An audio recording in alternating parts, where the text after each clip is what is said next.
Understanding Your Credit Score, presented by WallStreetSurvivor.com. A credit score is a simple 3-digit number that tells lenders how likely you are to repay a loan. Here are two friends, Leslie and Andy. Leslie and Andy are both 30 years old, living in the same city, working at the same place, and earning the same salary.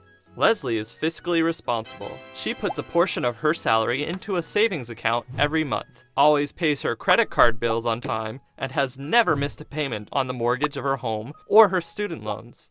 Andy, on the other hand, is a fiscal mess. Andy lives beyond his means and is always pushing the limit on his credit card, and isn't afraid to miss a payment or two to buy the things he wants. Andy rents an apartment and hasn't even paid off his student loan yet. Now, if both Leslie and Andy came to a banker looking for a loan, which one do you think will get the better rate? Obviously, given their histories, Leslie is more likely to pay back the money she borrows on credit, on time.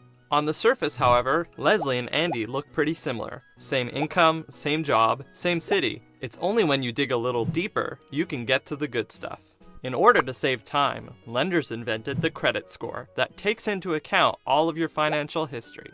Banks use your credit score when you apply for any loan, such as a mortgage, a business loan, a line of credit, or car and student loans. Scores typically range from 200 to 850. The higher your score, the better your credit is, and the better rates you'll get.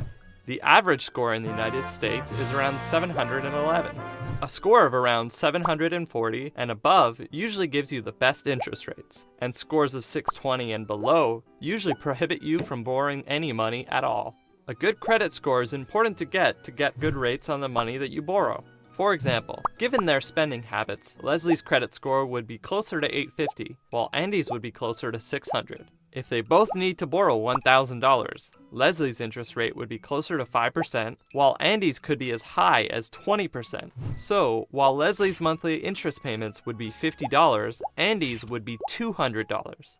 You can build good credit by getting a credit card as young as possible, paying off your credit card in full every month, sticking with the same credit card for a long time, and never missing a payment on a loan. To learn more about credit reports and other personal finance topics, head over to WallStreetSurvivor.com.